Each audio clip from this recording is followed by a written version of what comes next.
Good afternoon. It is 3 o'clock on the last day of March. Go figure. Look at that. Um, I have one more day that I am officially working. That's tomorrow. They changed that. Um, Not that I'm really working, but maybe I shouldn't say that. But there's not much one can do when, the clock's ticking down and your main job is preparing people to do things that are coming up. So that it is what it is.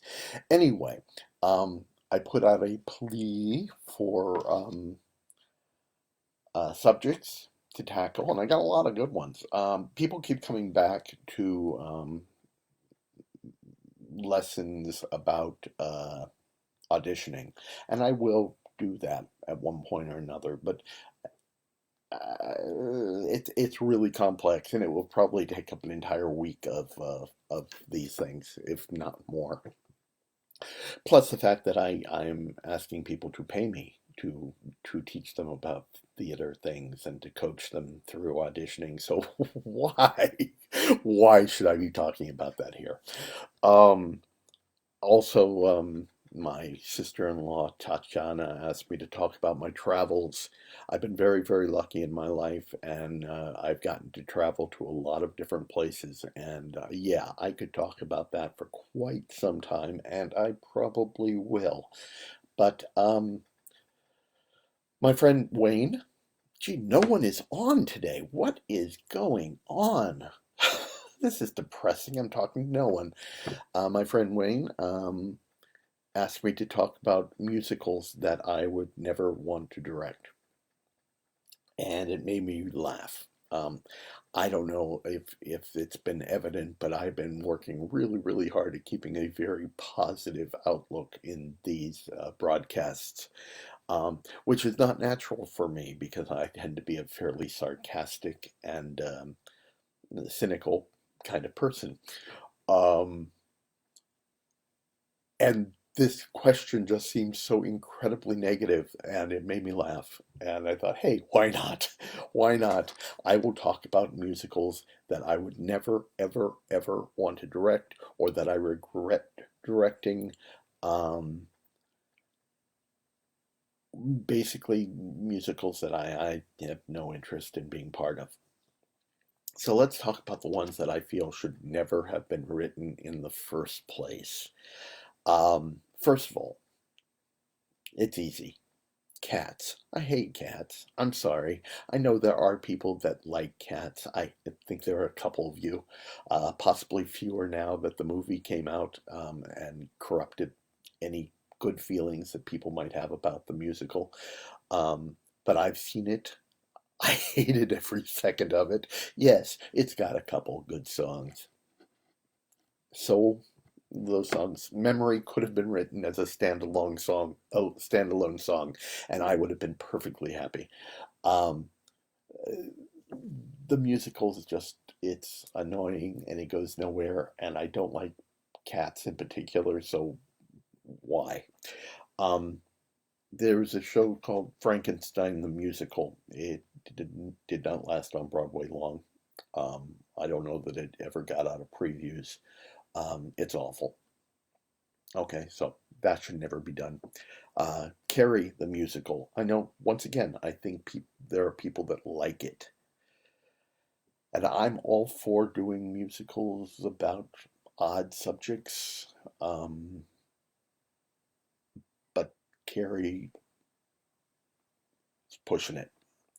Um, this one's going to get a lot of flack because people love the show, but Nonsense. Oh, God, I hate that show. And it has nothing to do with my feeling about nuns. I have no bad feeling about nuns. I swear, no bad feeling about nuns. But hearing nuns sing about themselves, and every single one of those songs is basically, "Hi, this is me. This is what I do," and I hate songs like that. So, no, not interested in nonsense. Those are the top four that I think should never even exist. Um, the ones that I think should be shelved. tend to be because they are incredibly dated. And because they're dated, they not only are hard to identify with, but they tend to be somewhat offensive. Um, Topping the list is the pajama game. Really never liked the pajama game to begin with, but no place in theaters anymore. Um, Followed closely by How to Succeed in Business. How to Succeed, I used to love that show. Um, but it's just so dated and it's so misogynistic, and there's just no reason for it. Sorry. I know I've got friends who were in it. Not my favorite. Kiss Me Kate. I was in that in college, probably when I was new. Um, it's clunky and it feels very forced. Um, Not my favorite. Got a couple good songs, but other than that, no. Um, what goes right along with that is a Connecticut Yankee in King Arthur's Court, but that's not even. There's no reason to mention it because no one thinks about doing it anyway. And finally, Annie Gets Your Gun. Sorry. Some great music in Annie Gets Your Gun. Really great music. Um, if my nephew Joel is watching this, he's very angry because I know he was planning on doing Annie Get Your Gun this season for his theater. Um, the coronavirus may have saved you. Sorry, Joel, but ah, not my favorite show. It needs to be shelved. Um, Here's one, and I really want to talk about this one at length because it's one of my favorite musicals. I love this musical. If I get a chance to see the musical, I will see the musical. But as far as directing it, I have always said this, and I will always say this. I have absolutely no interest in directing Fiddler on the Roof. Once again, I love it. It's one of the great musicals, no doubt about it. It is universal and it's wonderful and it makes you feel all the emotion, and it's got great music. Every single song is a great song in that musical.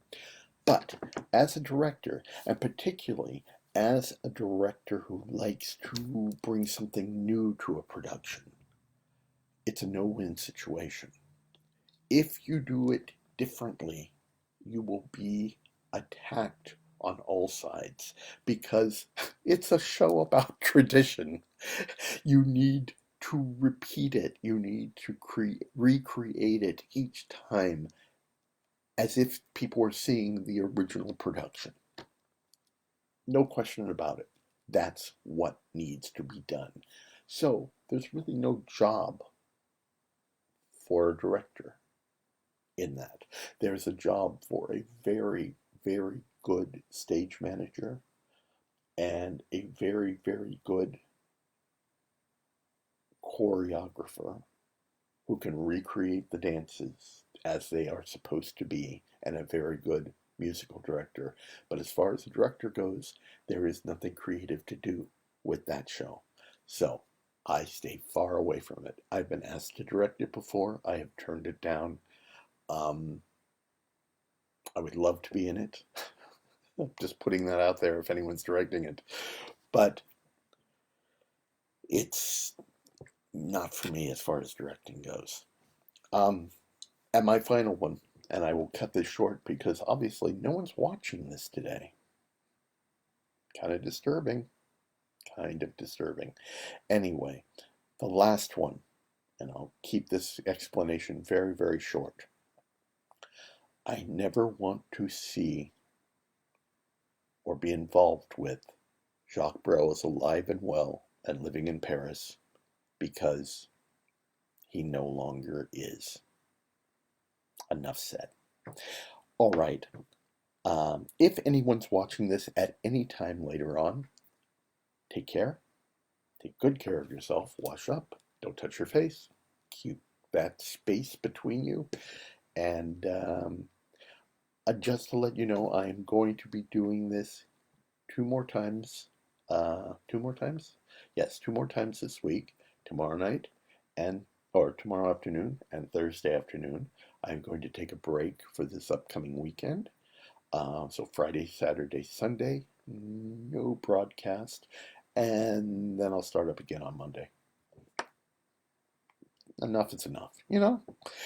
Um, Take care of yourselves. I will get to the travel stories. I will get to the audition at least a little bit to wet your whistle, and love you all. Take care.